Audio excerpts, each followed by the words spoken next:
Well, good morning, everyone. This is JJ Richa, and I have with me Scott Fox today.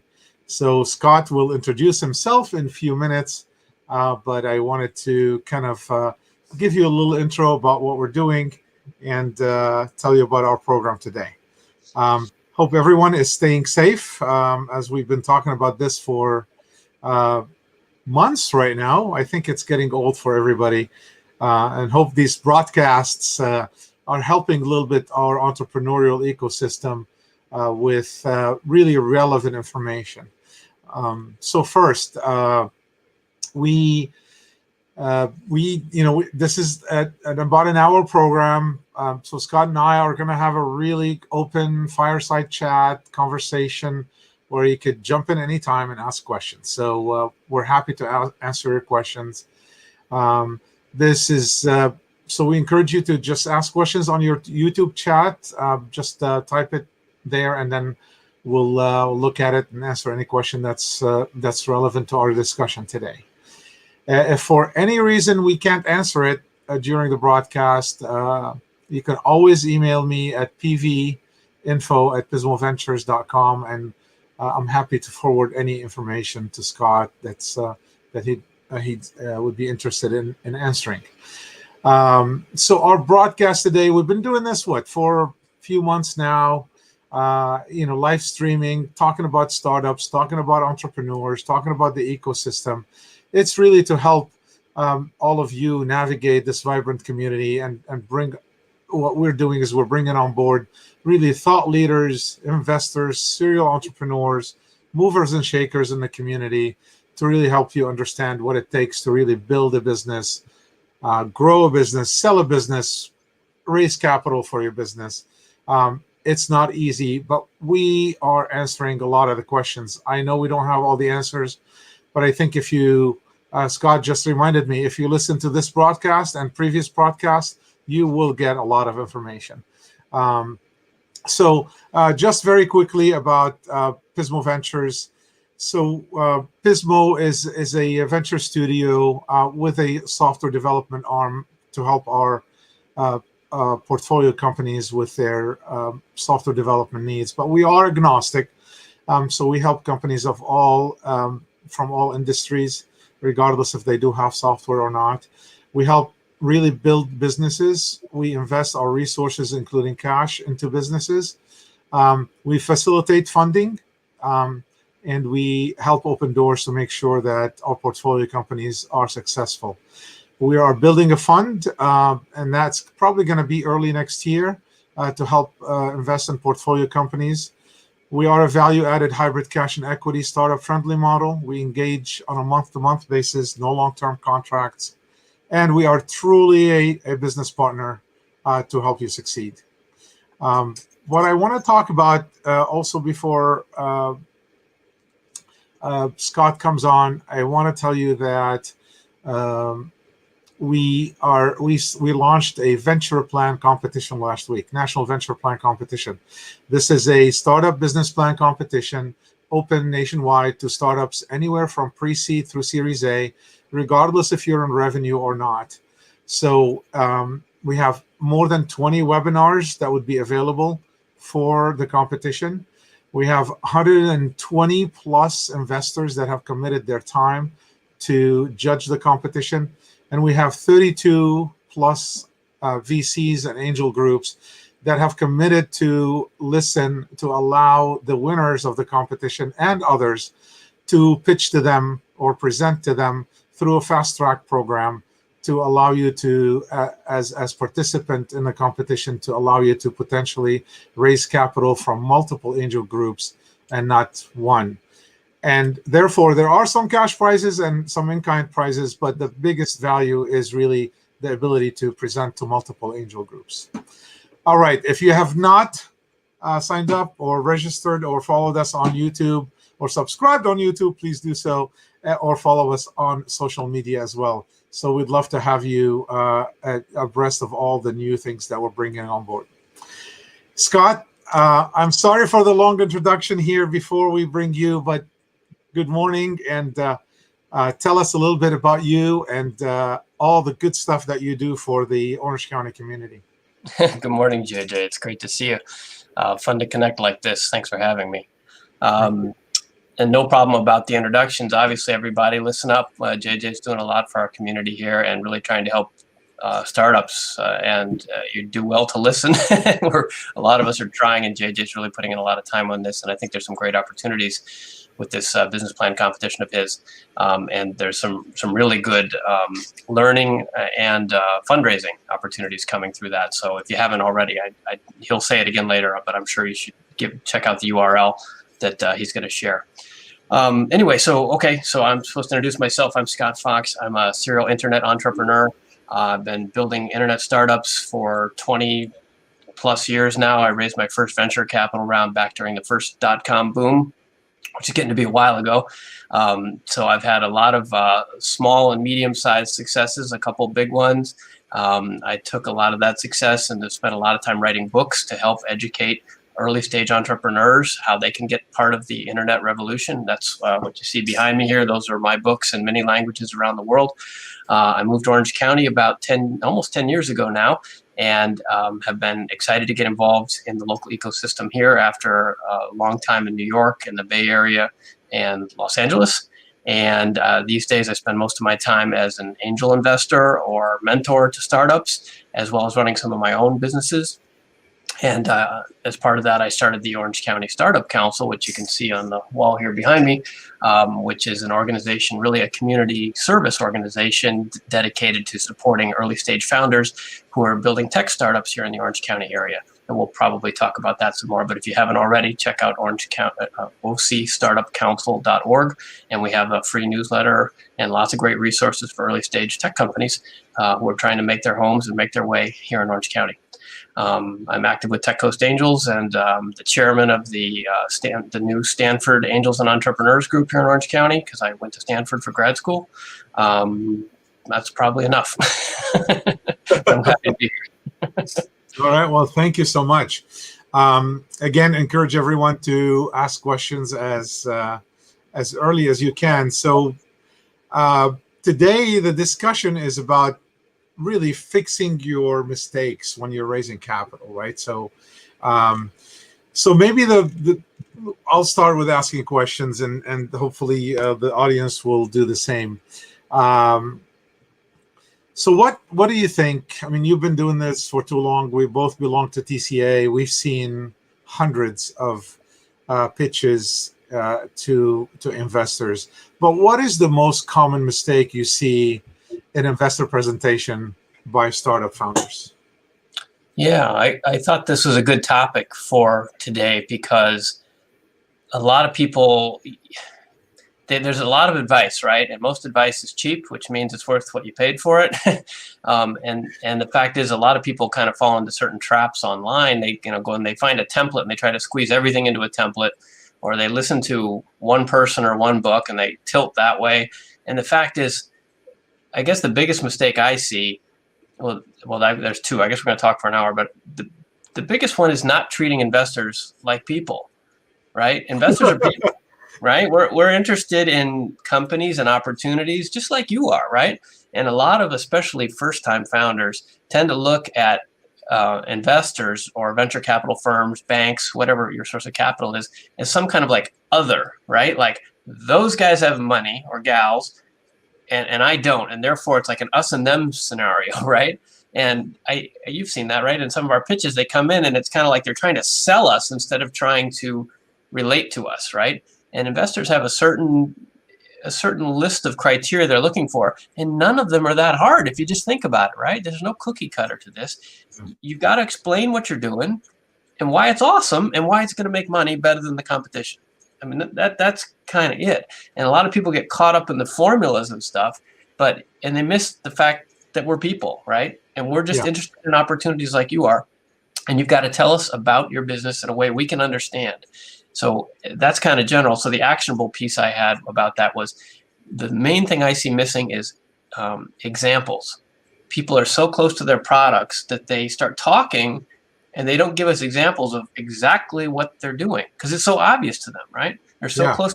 They skip. We do this plus this. It's special because of this, and it makes money like this. Like, give us 3 of those first, and then I know what you're talking about. To me, that would be really helpful. Do you see that as a common problem, JJ? I definitely see that as a common problem, and it is a big deal because sometimes we're halfway through a presentation, and I don't know what they're doing. Right. And I'm like trying to figure out, oh my God, they just wasted 10 minutes or 7, 8 minutes, whatever, and they didn't tell us anything. So yeah, it's very, very important. Yeah, Well, I'd be worried because people are trying to follow a template or a script, right? And they think whatever they have 10 or 12 minutes, so they got to hit these 10 points. There's this famous Guy Kawasaki formula of 10 slides, 20-point font, and 30 words, or something like that, right? It's 30, 20, 10. It's something like that. You can Google it, but so people can fall into this. I got to do this and this and this. Okay, slow down. Just tell me what you do, right? That's what we need to hear. They're forgetting really to connect with the audience, not the others. They need to be themselves, but tell us exactly what they're trying to do, how they're solving it better. My biggest problem, I don't know if you have the same thing, is that sometimes I don't know, for example, if we don't understand the industry, I don't know how it's being done today and how they're doing it differently.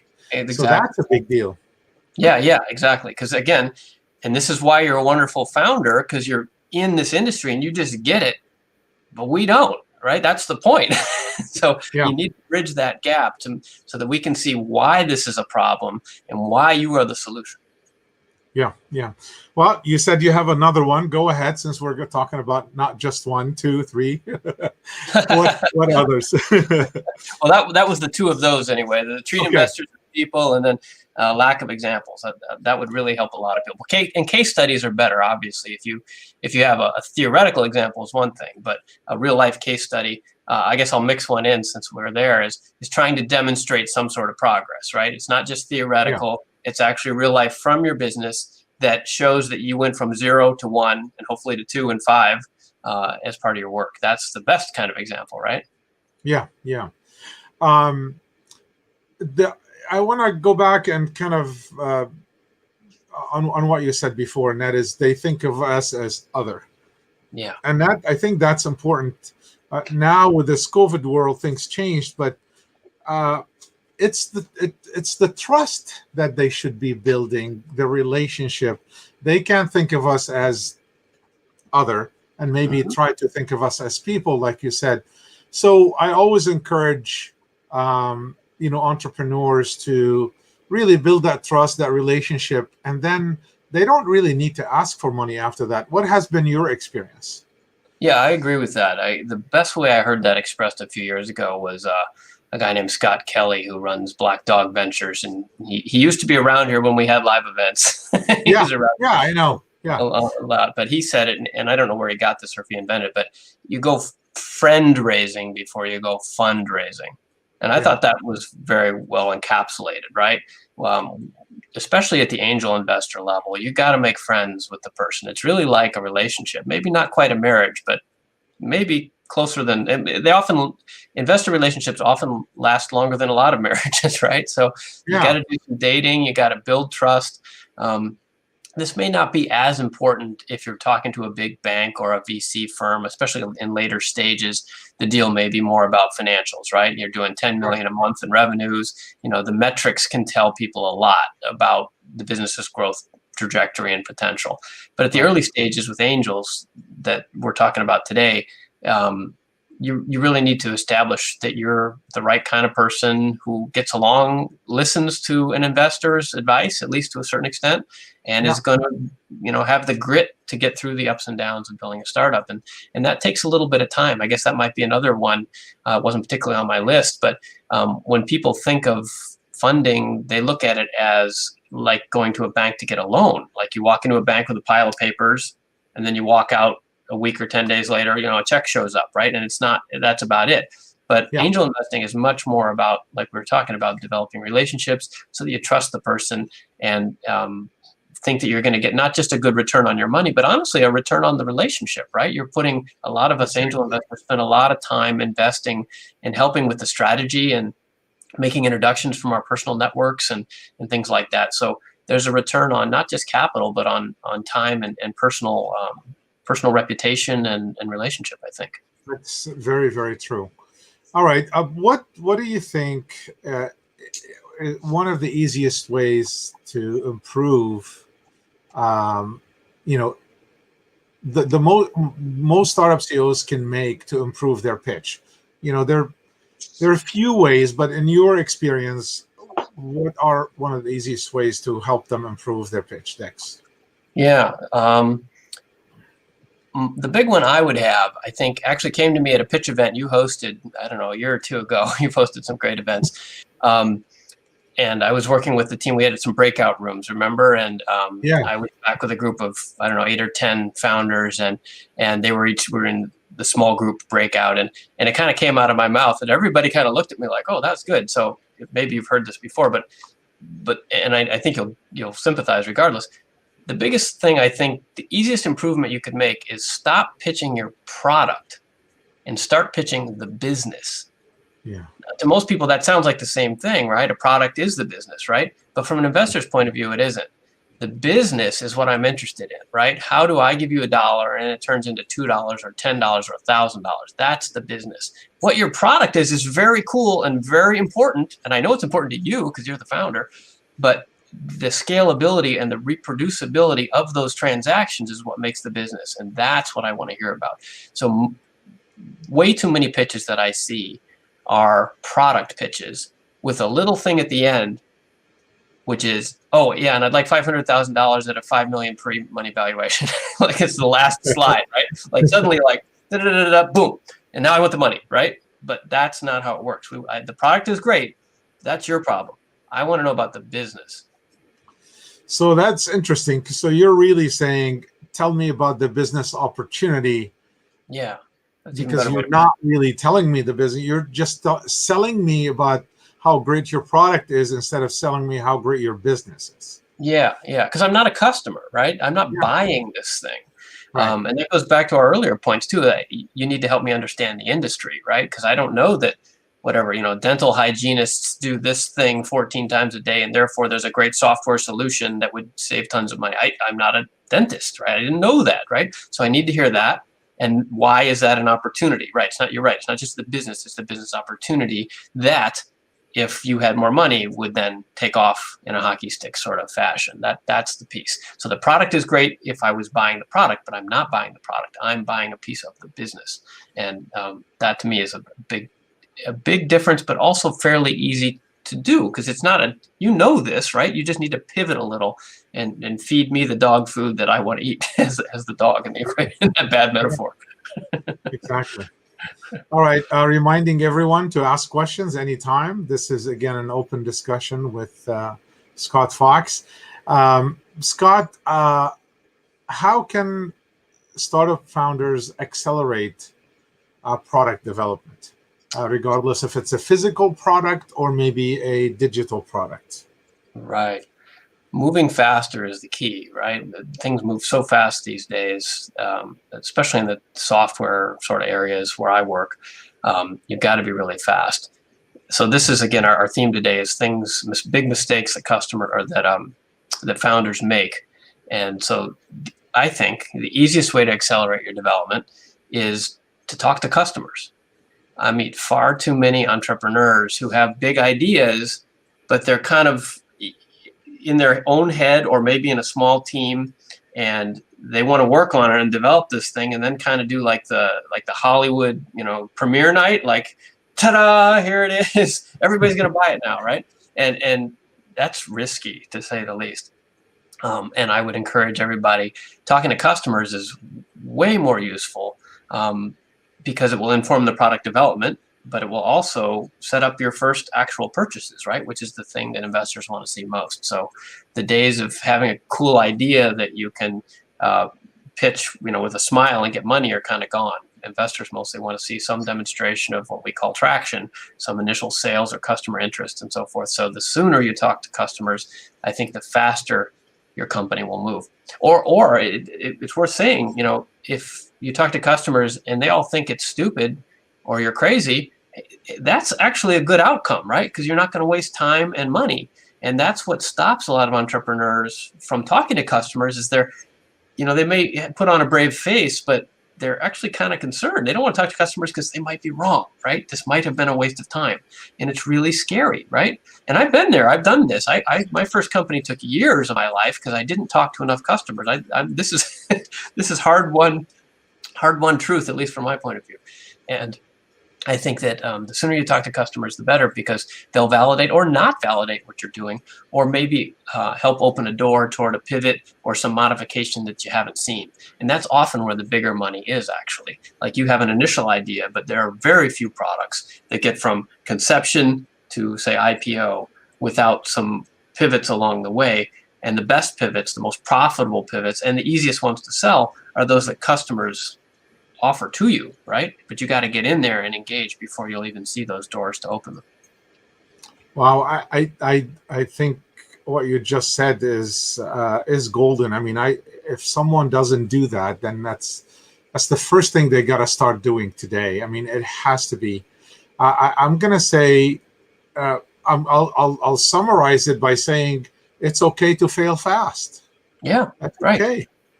That's right. You could spend years, if you're afraid of talking to customers because you think something is wrong. Well, why don't you find out now and pivot now instead of pivoting later, or maybe you don't even start it from the get-go. Yeah, I think that's right. And I think that's honestly, that's one of our weaknesses in Orange County, is that we don't have that fail fast culture here yet.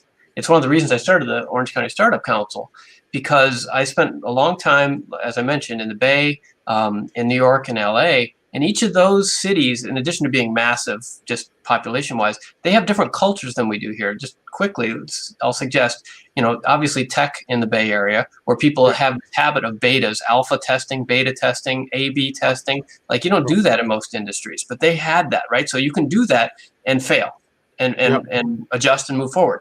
New York City, where I started my career as an investment banker, I was a Wall Street investment banker out of college. It's very transactional, right? You buy, sell all day, right? They think it's a different way of looking at it, but buying and selling is a way of failing, right? I bought it, I sold it. I bought it, okay. You don't get attached to stuff. You move on and you improve, right? And then in LA, they have the entertainment industry, which is a project-based industry, right? So you have to think differently if you work in the industry there, because things have a lifespan, right? Yeah. Like you put out a movie. Okay, a movie takes 6 months or 2 years or 5 years, even sometimes. A record album, 6 months or a year, whatever. Different. There's project-based, a TV series. There's a pilot, and then there's an order, and they work in seasons, right? You don't have 25-year jobs with a gold watch at the end like you do in the rest of the country. So all three of those big cities work on a transactional, failing, often changing, pivoting sort of culture. And I think, at least, in addition to their obvious advantages in terms of just population and capital, that mindset has helped them a lot. Because you don't see that, say, in Columbus, Ohio, or Chicago, or here in Orange County, where people tend to have jobs and, hang tight for the long term and change jobs once every few years, right? It's a different mindset. And I'd like to see more of that around here, the failing fast and failing forward, as you suggest. Wow, that's very interesting, especially having the perspective from three different, localities, because they're different. They're quite different, but they're all looking to figure out the best. The pivoting part of it is very important. Yeah. The habit of optimizing, right? Making more choices to optimize. It's hard, and it implies a certain amount of ambition and self-confidence, right? And Orange County has a bit of a insecurity complex where, we're kind of stuck between LA and San Diego. Like, can we do this? Yeah, we can do this. You just got to do it. That's the big thing of being an entrepreneur. You just do it. You do it anyway. You do it anyway. Exactly. All right, we're starting to get some questions, so let me put up. This is from Robert Klepper. He goes, "My company is trying to raise our first post friends and family round. Can you discuss do's and don'ts, I guess, for getting into the door, make connections with angels in this COVID world, I guess now?"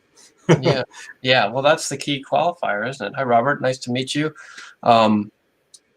Sure. I think it comes down to what we were saying earlier about making friends. So the first set of angels you're going to have generally is friends and family, right? So if you've got family that have some money, whether they're in the appropriate industry or not, see if they'll support you, and then network out from there. So it helps to have gone to a certain school or be an alumnus of a certain big company, you know, a bank or a McKinsey or something like that. And then getting out there. In even as recently as 4 or 5 months ago, we had a lot of events where you could go and network face to face. Unfortunately, as JJ suggested, these days it's more online. So I would spend some time. It seems silly, but these Zoom calls are the way the world spins right now. And I would get onto one of those, you know, as often as you can. Here's a thought from, I think, my second book. I forget, but people think about starting a business. They think a lot about a money budget for obvious reasons, right? But another thing to think about is a time budget. So I would, if this is your goal, I would spend some time figuring out how much time can you spend on this. And then whatever it is, let's say it's an hour a week, make sure that that's part of your job, right? You find an hour, maybe you can do 2 events a week for half an hour each, and do that consistently for the next 10 weeks. And be friendly. Don't just show up and turn off your camera, right? but get in the chat, engage. And that's just the same thing we do in the real world. We'd show up and, you know, in the old days of March, we would shake hands and hand out business cards, but you got to do that virtually. And I would look for the nexus points where there are a lot of angels so that you can hit a bunch at once.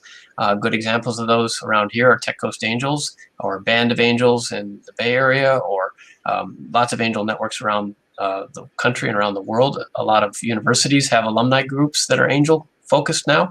And then you have organizations. You have like the Orange County Startup Council that I run, and this thing that JJ's planning. You want to meet a bunch of angels? This man has his hand on the ignition switch there for a big angel introduction, the National Business Plan competition he's putting together. Sounds like a great way to do that. But the bottom line is you got to go make friends. You got to go out and date a lot before anybody's going to marry you. Yeah, very good. Just on the business plan competition, literally hundreds of angel investors will be there, and the connections to other angels and VCs is really big as well. So, all right, we're going to take a question from Brian, and Brian says, are there different mistakes or things to consider when discussing potential corporate/strategic partnerships to raise capital? So we're talking about I see. So not purely financial investors, but more strategic. Yeah. That's interesting. I hadn't rehearsed that one, Brian. So let's think about that.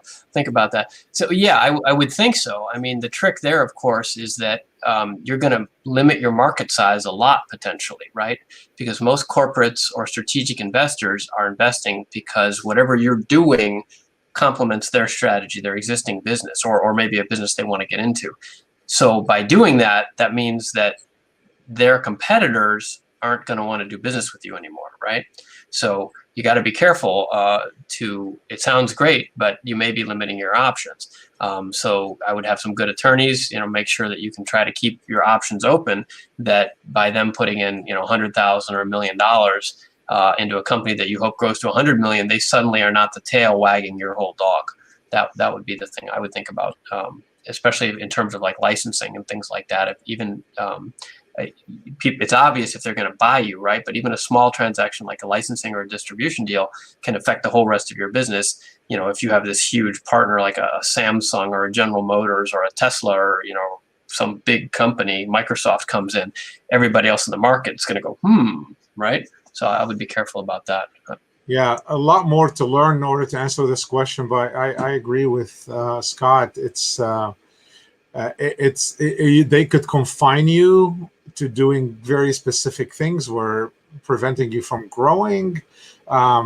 They may ask you for an exclusive type deal that could be really bad, could be good. I don't know. There's a lot of things here too. Well, the other big one actually is their access to your IP, right? So if they come in and your secret sauce now becomes available to them, even without doing anything dishonest, they now know what you're doing, right? So, and much less if they want to be dishonest or unethical about it, right? So you got to be careful. You might have let the cat out of the bag. So it sounds exciting, but I think you're on the right track there. I think it was Brian, because you're thinking about this, and there are different. You're right. Good question, because there are different criteria. Yeah. This is from Joseph. Pre-COVID, we were working on a Series A raise. The company is 13 years old. Is it best to revise the PPM and the ask, or wait until things open up again? Well, I'm concerned, Joseph, because you should do whatever will work, obviously, right? So asking and waiting seems to be the prudent course. The problem with that is that a lot of investors right now are waiting for valuations to come down. So that might not be good for you. The problem, though, that I'm sensing is a hesitancy on your part. I don't know you, so don't take this personally, but in theory, your question scares me because you sound hesitant. I don't want to invest in people that are hesitant, right? So if you're being that strategic about it, I'd wonder, why not now? Why don't you give me the money now? This is happening. I'm the guy. Let's go, right? That's the people that people want to invest in. So if you have the ability to sit back and wait, I guess that's great. But if your market isn't moving and you don't have a greater sense of urgency about it, I'm a little concerned for you on a larger basis, right? And I don't mean that to sound derogatory. I just, JJ, am I making sense? Like, I want to see people that are excited, that are in a hurry, right? Yep. Because any investor has a certain amount of capital. They want to deploy it and get it back. And if you're already 13 years in, and now you're talking about waiting a year, maybe two, like, this sounds like a lifestyle business, not the kind of business that a big VC is going to say, wow, look at this guy. This is going to take off. We're going to have an exit here in 18 months. Let's get on this train now.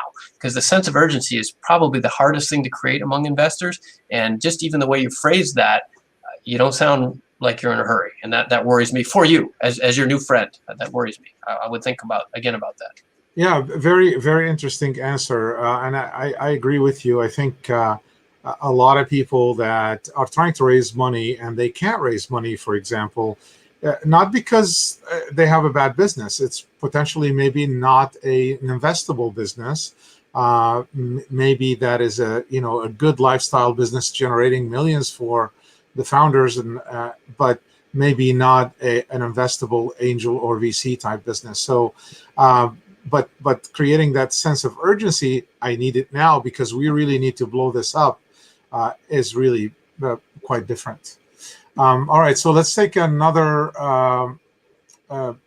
one from Gary. Gary, how do you differentiate between customer software concerns versus new concepts you're trying to bring to market to provide benefits a customer may not understand?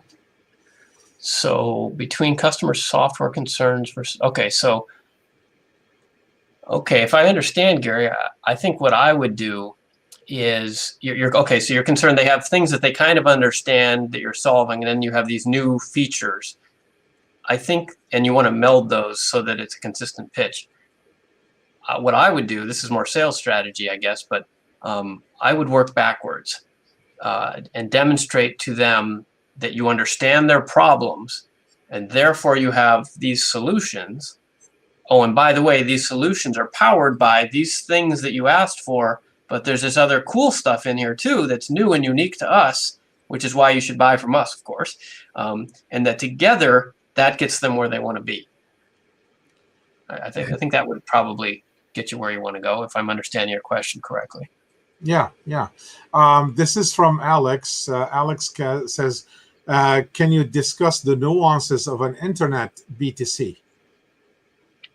Yeah, business to consumer businesses are obviously the most popular. That's the definition, I guess, as opposed to B2B for enterprise customers. The nuances, well, building a B2C brand is really hard these days.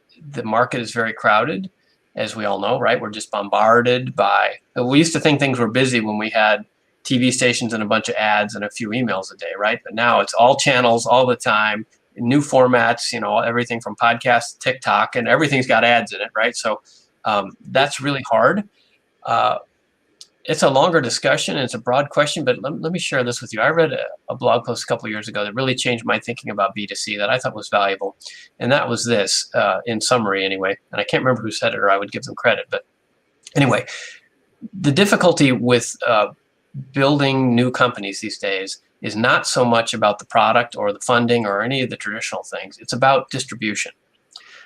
How do you get something out to hundreds of thousands, millions, hopefully hundreds of millions of people, right?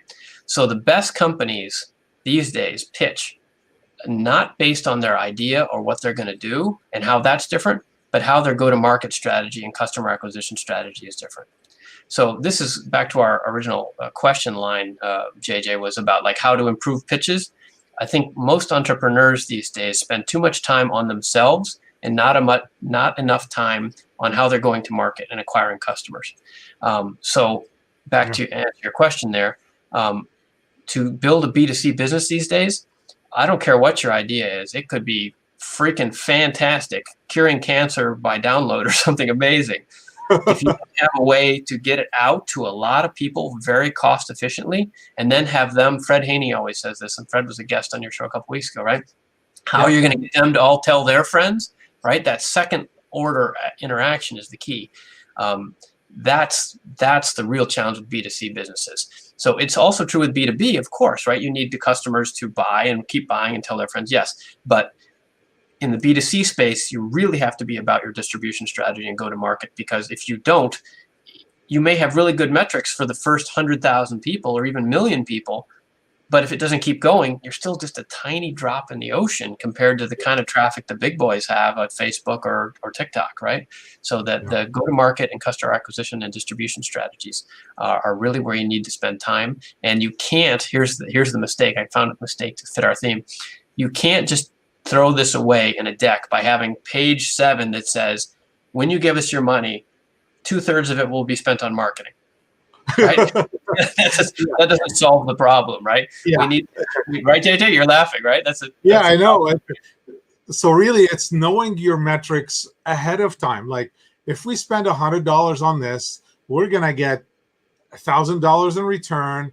Attrition rate is 1%. And lifetime value is this, and so you got to know your numbers ahead of time. Yeah. All right. Yep. This is another question saying, regarding pivoting, how much of those details should be included in the fundraising deck? Is it beneficial, and when should you discuss the learnings, if at all? Oh, that's an interesting question. I like that one. Yeah. Okay. Well, my answer would be similar to a previous answer. I would start from the goal and work backwards. Your goal in a pitch is to convince people that you don't know very well that you're the person or team that's going to do something amazing that will make them money, right? So if you've had some pivots, I think that's fine. I would own up to them. But this is a first date, right? Not the 3rd or 8th or 10th date. So you don't need to tell them all your problems, right? You just want to share enough that informs the story, that shows that you're smart, that you've reacted to input, that you've had some input. That's back to my previous point, right? You've actually had some input. You've encountered the market and come away still alive. Customers are still interested. And enough of the pivot story to show that you're realistic, that you take feedback and react appropriately. But you don't want to get distracted by that, because again, a pitch is the first date. What your real goal, you're never going to get the check on the first date. There's always stories about that, but it doesn't really happen. What you're going to get is an offer for a second date, and that's what you're after. So include enough if you feel, you don't have to include any of it, honestly, but if it informs the story and makes the listener think, okay, these folks have thought about this, they've reacted, and they're now in a better place. They have de-risked this. That's what investors are looking for. Have you learned from that experience and lowered the risk for me? That's what I really want to know. Like, if you did a bunch of pivoting and it was stupid, that doesn't tell us anything, right? But if you learned, okay, well, it wasn't that market, it's this market, or it's not that marketing approach, it's this marketing approach, and therefore we did this, and now we're this much closer to the finish line of making you more money. That's when you include it. Yeah. So this is a question from Rob regarding really pre-seed. So windows wide open, urgency due to COVID, bootstrapping now, and have lots from numerous companies for our pilot program. Will angels invest pre-seed without traction? No, I don't think so. Not anymore. It depends. I'm not trying to be flip, but people get confused on this. I just don't see it happen anymore. If the angel is your uncle or someone you have a long-term relationship with, maybe from your industry or something that gets it already, you've essentially preceded them. You have kind of a pseudo traction almost, right? Because of a pre-existing relationship, maybe. But I don't think so. The one caveat would be I don't know what your industry is, and having letters of intent is really good, right? So if you have letters of intent that actually have some teeth in them, like they're purchase orders with dollars, like big dollars, or the companies are, I was going to say big, but that isn't necessarily good because they might be so big they don't really care, right? You want to have companies that have real letters of intent with some real money attached. That looks pretty good. But if you've got all that, you're starting to sound more like a loan situation to me, right? You got, that's called factoring. You've got income coming in. Maybe you can find a financial lender rather than a strategic or angel investor. But anyway, Rob, I'm sorry to say that I think the answer is no. The exceptions to that are really obviously things that take more capital, like the medical devices. You can't get very far unless you have some money, right? And people play differently in that game, or real estate, right? But if I'm talking mostly about software, right? So if you have a software product, it's cost so little to get software going these days that I think the answer would be no. Sorry about that. Yeah. You got to have some compelling story first and some real compelling data before you even can do that. So it is getting harder, especially nowadays with the COVID world and all these valuations going down, even for companies that are generating revenue. Yeah. So it is quite difficult. This is from Michael. He says, thanks for putting this event. Could you provide some specific examples of how companies have demonstrated attraction pre-revenue to you and why those numbers were particularly compelling? Yeah, that's a good question, Michael. That's the way I would suggest you want to be thinking these days. I get this question a lot. I run monthly masterminds workshops. JJ's been to a bunch of them. If you're interested, mastermindsoc.org, masterminds OC. And we have groups of people, 20, 30, 50 people, and we all share questions like this, and I moderate them. They're a lot of fun. And this is a common, maybe the most common question recently, because it's so valid. Per Rob's question a minute ago, it's hard to get any funding without traction. So what do you mean by traction, right? So the best traction obviously is sales, right? And repeated sales. They give you enough data to demonstrate customer acquisition costs and churn rates and hopefully growth rates on all of those metrics, right? So things are looking good and they continue. What's that, JJ? I said you can't dispute sales. Right, yeah, and the money's in the bank, right? So obviously, and you knew that. That's not why you typed in that question. So if you don't have that, people try to pin me down on this all the time. Like, what about this? What about that? Is this good enough? Is that good enough? I don't know. It's a story, right? So you need to weave together a story. Investors, this is another quote from somebody else. Investors don't invest in points. They invest in lines, right? Or trends, right? So what I need you to do, like if you have one big point, which is we banked 10 million EBITDA last month. Okay, that's a good enough point. I will talk to you. Everybody will talk to you, right? That's exciting. But what are the points that led up to that, right? If you don't have that, then I don't care what the points are. I just need enough of them to start to draw a pattern. And those could be anything. I mean, anything. Like, we showed it to 5 people and they all wanted to buy it. Okay, that's better than nothing. You had 5 actual people that weren't your relatives, right? Okay, that's good, right? We spent $100 on Facebook ads and we made $107.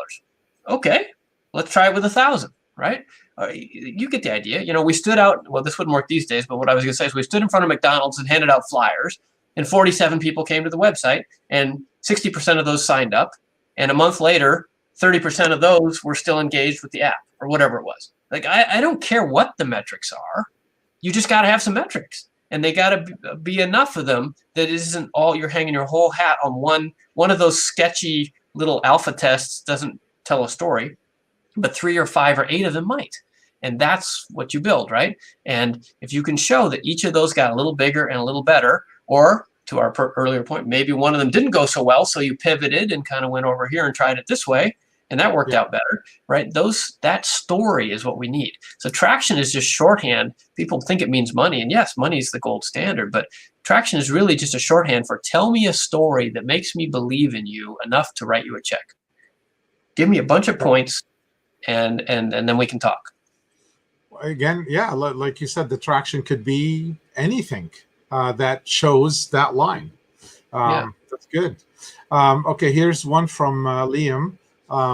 Regarding post-investment management, what has been the biggest or most common mistake you've seen with a founder managing an existing investor relationship? Thinking ahead there, Liam. Good thinking. Yeah. A lack of communication. I'm an angel investor in a number of startups, and you can kind of tell the ones that are going to do well pretty quickly because they're the ones that send updates, right? So I'm an angel. I don't control the destiny of some of these companies. I've been doing this as an investor half a dozen years now. Well, I don't know, whatever. Some of them are far enough along now that I don't matter much in the grand scheme because they have big investors, right? Which is great.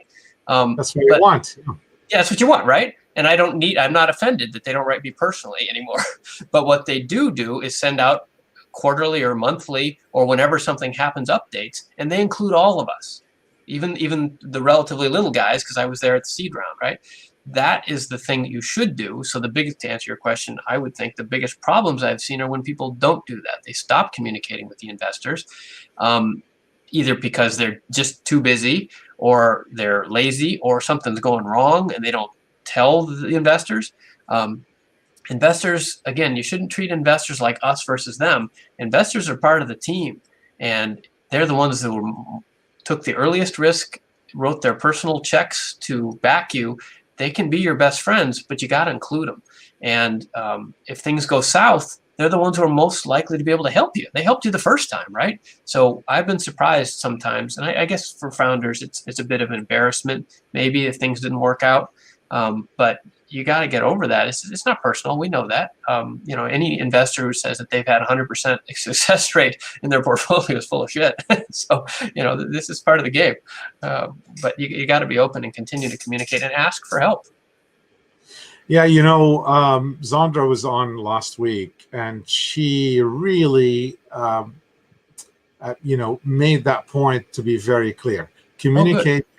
Communicate. That was her entire theme, which was awesome. Not only just communicate to update, but maybe communicate about pivoting, maybe about communicate so you're looking for a specific customer that you want to get in the door and you don't know. Just continuously communicate, and it's very important. I agree. Yeah. This is from Michael Brower. He says, how often, if ever, do you give entrepreneurs a second chance at closing? And under what circumstances does this happen? I don't quite understand the question. I'm not sure what closing means, second chance at closing. Yeah, Michael, could you clarify that? We'll be back to you. All right. All right. So we have some more comments, I guess, that we've already kind of discussed or covered. But let me ask you, I have a few questions for you. What's the problem with looking for a co-founder or for co-founders? Right. Yeah, this is one of our other top 10 questions at my masterminds groups, I guess. People come often and say, how do I find a co-founder? And here's the problem I have with that. This is driven by the fact that many incubators and investors want to see not just a solo entrepreneur. And that makes sense, right? We all want a team, right? If it's such a good idea, how come you couldn't convince at least one other person, right? Before you came to me looking for money, right? Come on, you can do better than this. So I understand the need for it. The problem is I see a lot of entrepreneurs coming in looking for co-founders as kind of a crutch. And this is going more to the mental game here than the financial game. They're looking for somebody who can validate their idea, but who wants to also be kind of subordinate, that they won't actually be able to direct the direction very much. And they have a bunch of skills that I don't have. So I want them to come in and do a lot of the work, right? So we talked earlier about how much an investor relationship is truly a relationship that you need to develop. A co-founder relationship is even deeper.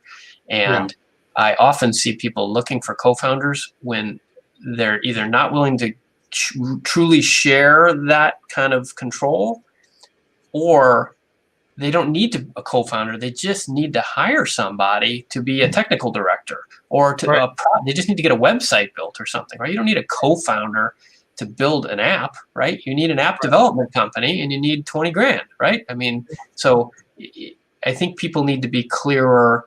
Maybe this is a little inside baseball, but people come in saying, I want a co-founder. It's not usually what they mean. They mean, I want somebody to help me, within certain parameters that I have in mind that are going to take a lot of negotiation and distraction. And I know it's easy for me to say, but it's a lot cleaner if you just hire somebody, have a good work for hire agreement. And then if that works out, invite them to be a co-founder, right? Because when you invite somebody in as a co-founder, you've basically given them two of the bedrooms in your 4-bedroom house, right? And they're living there. They're in your house. Right? Yeah, exactly. It's dangerous. Yeah. So, Richard Sudak has a article on that, and I've been wanting to push it out on a newsletter, but I haven't had a chance to do that.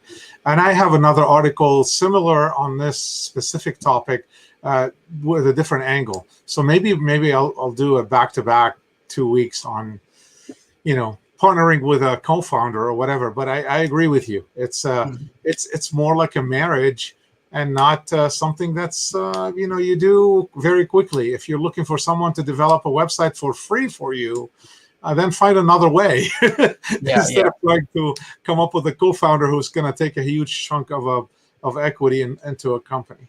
Yeah, that's right. Because it's often finding co-founders often shorthand for someone who works for free, right? And that's fine. I mean, okay, but be honest about that, right? If you really don't have a business here, that's different than recruiting a co-founder for a business, right? Spend more time figuring out what the business is my recommendation. Yeah.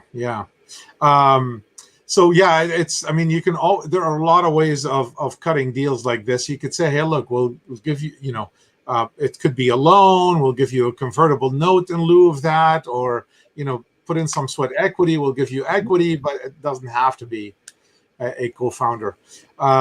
This is a question from Sid. Sid says, we have a consumer user and an engineer started company. It is focused on medical product platform. What is the best strategy to look for angel investors? We are self-funded right now. Awesome. Good for you, Sid. Welcome to the game. It's you just got to get out and network. There's still these kind of myths that you can have a business plan, email it out to a bunch of people, and hope that money is going to arrive in your inbox somehow, right? It's kind of like job searching. Nobody job searches that way anymore, just sending out blind resumes. You wouldn't do that with a business plan or a deck either. Not that you were. That's why you asked the question. But just to be clear, right? It doesn't happen.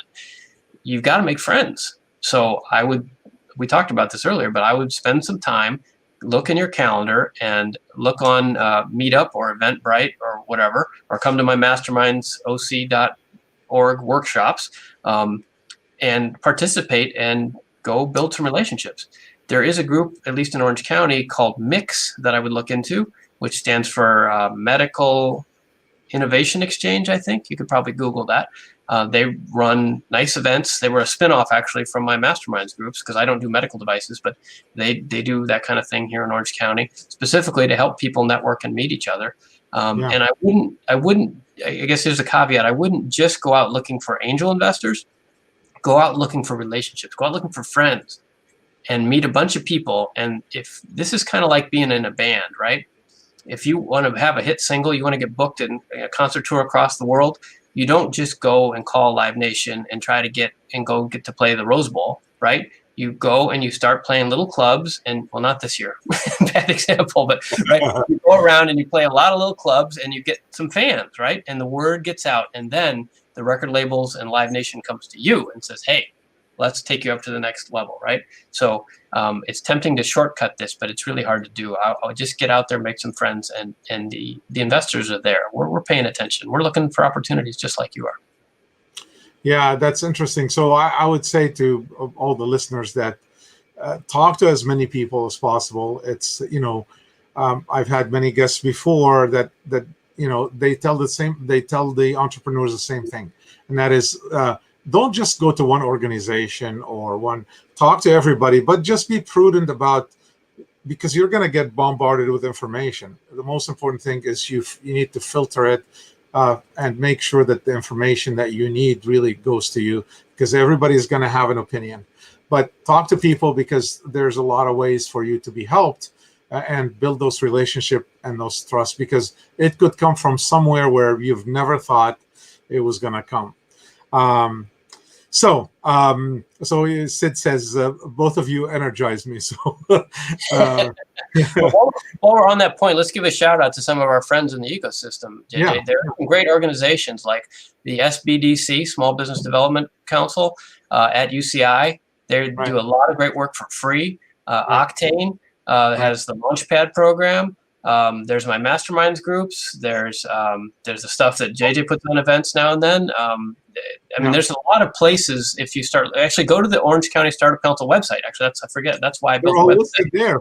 Yeah, we literally have a directory of this stuff trying to help you guys. So look under community organizations or startup advisors, and there's Fred Haney's Monday Club. There's a lot of these things, but you got to come out and get in the mix.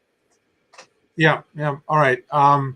So we have more questions. If you really want those answered, please email them to me at pvinfo@pismoventures.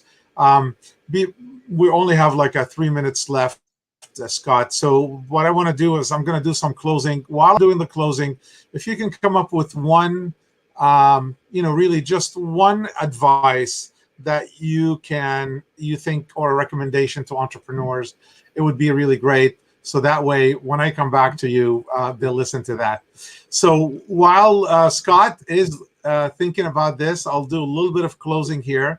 So if you have not subscribed to our YouTube channel, please do. Follow us also on social media. Like I said, email us at pvinfo@pismoventures.com for any questions you may have, and we will try to answer them as well. Just want to tell you that we opened applications for a national business plan competition for startups last week. The link is at the top of the chat. If you haven't seen the link, I will post it in a few minutes, right after I'm done with this. But the competition is in full force, and so if you're and it's early bird registration right now. So we have, again, more than 20 webinars that would be available. And we have also more than 110 investors that will be judging, and then 32 different angel groups and VCs that would be willing to listen to you as a competitor, especially as a winner of the competition, so you can go raise capital from multiple angel groups and VCs across the nation. Also, I want to say that this program will be available on YouTube by tomorrow morning. So if you want to listen to it again or pass it along to any of your friends or colleagues. And I'll just want to tell you just one last thing regarding upcoming events. So we have upcoming shows, live stream, I should say. So we have John Harbison next week. He's going to talk about valuation. This is a very, very important and difficult question that everybody asks. And John is a master at this. He's been an investor for a very long time, and he's the chairman emeritus of Techos Angels as well. And we have Kathy Preby from Sierra Angels, so you get a perspective from different angel groups, not from TCA.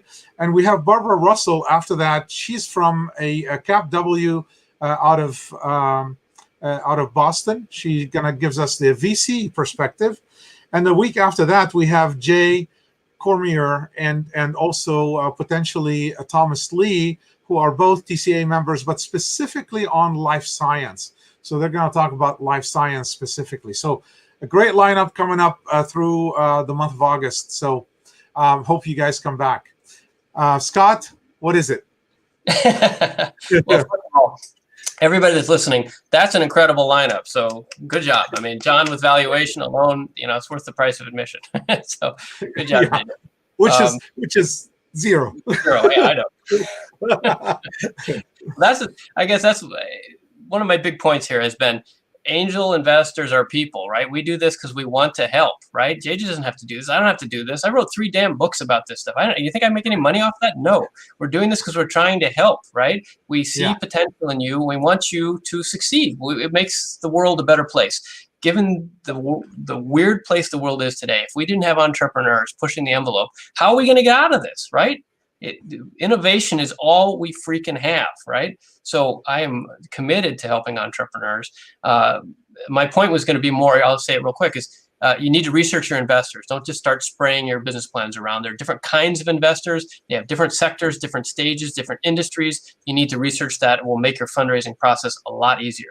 But my bigger point, so that's my answer, but my bigger point is we're here to try to help, right? So I saw Doug Tobe and Lily too, right? Some people we know in the chat room, we're here, we're a community. And if this is new to you, come to the events. That's the main thing you got to do is show up. Otherwise, you're not going to know us. And then you're going to spend all this time with your head down building something. And then you're going to expect to release it to the world and somebody's just going to give you a check. That's not how it works, folks. This is a business for us and for everybody. You got to treat it like an adult and put the business first because that's what will grow the rest of it. And we're here to help you and we'd like to. Our next masterminds is on a week from Wednesday on the 12th, and it actually features David Friedman, who's the president of Tech Coast Angels Orange County. And I have guests like that all the time. It's once a month. Come to these events, and we'll introduce you to people. We're trying to help. But if you just sit at home behind your keyboard with the camera off, you're not going to get anywhere. So come out and play. That's my tagline. I just figured it out. Come out and play. Come out and play. There you go. Well, Scott, this has been awesome. Thank you so much for all the advice and the information that you brought to the table today. I'm sure our listeners really learned a lot. So thank you again. Thank you. Thanks for having me. Hope to see you all soon. All right. We'll see you all later. Thank you. And I will see you next week. Bye-bye.